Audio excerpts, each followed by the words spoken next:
Bienvenidos al podcast de Mundo Valor. En este episodio se analiza el contenido de los siguientes documentos. El primero, ¿toda micronumerosidad es perjudicial? Depende. Una propuesta para modificar la ABNT NBR 14653-2 del 2011 de los ingenieros brasileños Radegast Nasser Jr. y Luis Alberto Preti, 2019. Y el segundo, del desequilibrio de los valores de las variables en un MRLM, del ingeniero venezolano Miguel Camacaro Pérez, 2024.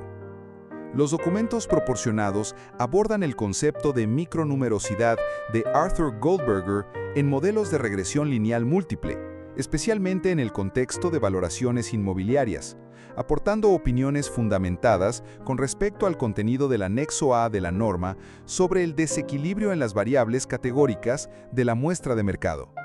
El contenido del audio está potenciado con el uso de la inteligencia artificial a través de herramientas como Notebook LM y Google AI Studio.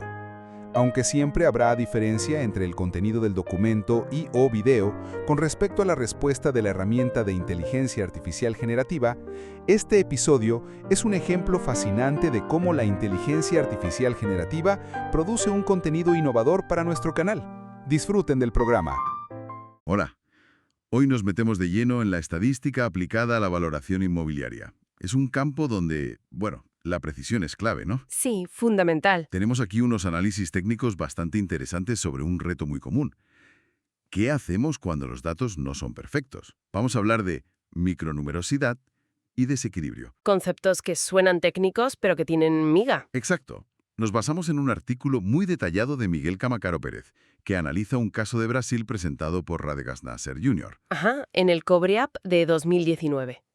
Y también usamos el estudio original de Nasser y, textos clásicos como el de Goldberger, que de hecho acuñó uno de estos términos. Eso es. Así que la misión hoy es aclarar qué son estas palabras, por qué importan en el mundo real de la valoración. Y qué debate hay sobre cómo tratarlas, ¿no? Viendo lo que dicen estos documentos. Justo. Venga, vamos a desgranarlo. El punto de partida es un caso práctico, un modelo para valorar terrenos en Brasil. Y resulta que este modelo recibió una advertencia de la norma técnica de allí, la ABNT NBR 14653-2. Sí.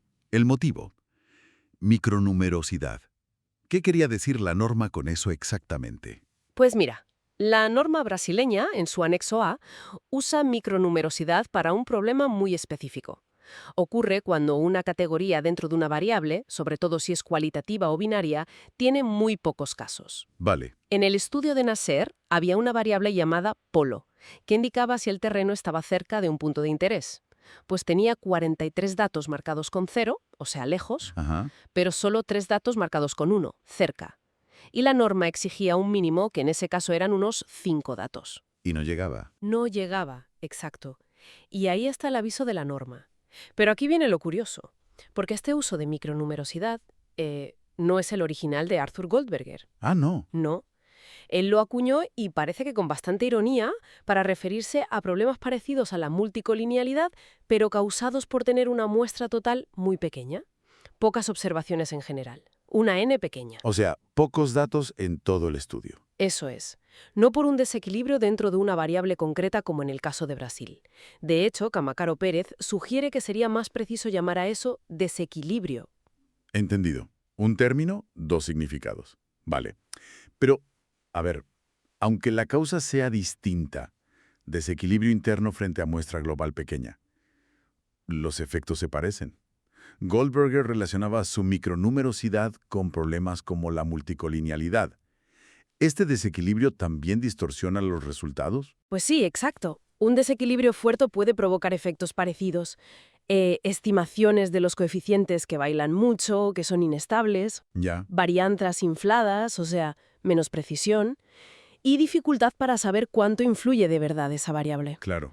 En el primer modelo de Nasser, el Radegast 1, la variable polo, la desequilibrada, tenía una elasticidad altísima, un 84.81%. Ostras, ¿y eso qué significa la elasticidad? Mide cuánto cambia el precio si cambia esa variable.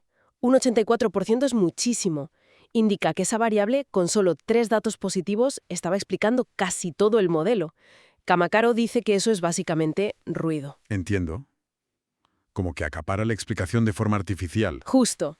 Y otros análisis, incluso con inteligencia artificial, confirman que estos desequilibrios pueden sesgar los resultados y hacer que el modelo luego no funcione bien con datos nuevos. Aquí es donde se pone interesante la cosa. Porque Nasser, en su trabajo, argumentaba que incumplía la norma en ese punto. Pero si otros test estadísticos, Sí. como el test T para ver si los coeficientes eran significativos o los análisis de multicolinealidad daban bien, pues que el modelo se podía aceptar.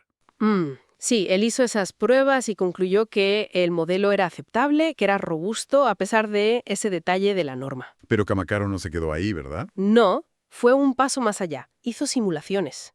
Probó a quitar la variable polo desequilibrada, creando un modelo Radigues-2. Ajá. Y también probó a quitar solo esos 3 datos que causaban el desequilibrio. ¿Y qué pasó? Pues que los resultados cambiaron bastante. ¿Cuánto? La valoración de un inmueble concreto varió casi un 27%, solo por quitar la variable polo. Un 27%. ¡Wow! Eso es mucho. Muchísimo. Y no solo eso, el peso de las otras variables cambió por completo. La influencia se redistribuyó. Esto sugiere que el modelo original quizás no estaba capturando bien qué factores eran realmente importantes. Claro, estaba como contaminado por esa variable desequilibrada. Podría ser, sí. Y lo comprobó también con otro ejemplo, con una muestra mucho más grande, 602 datos.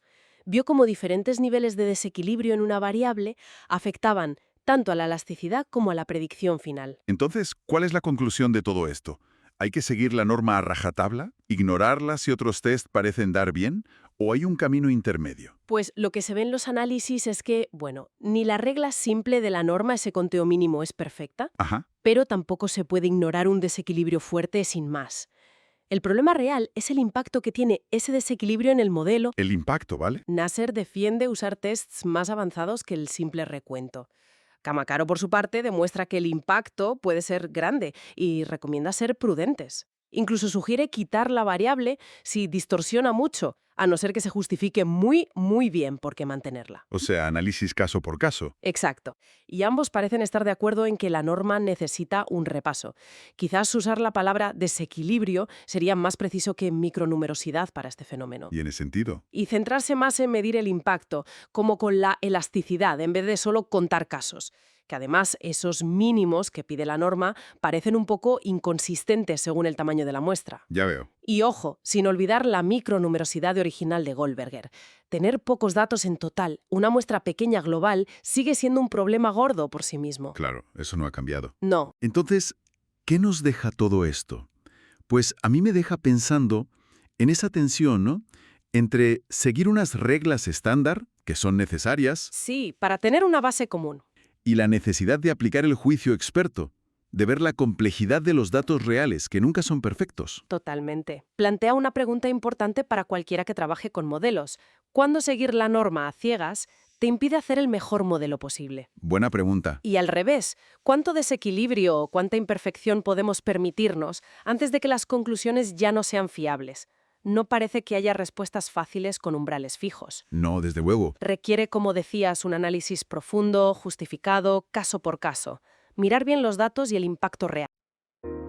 Gracias por acompañarnos en este episodio del podcast de Mundo Valor. Si les ha gustado lo que han escuchado, no olviden darle like, suscribirse y compartir este podcast con sus amigos y colegas. Esperamos verlos nuevamente en nuestro próximo episodio. Hasta la próxima.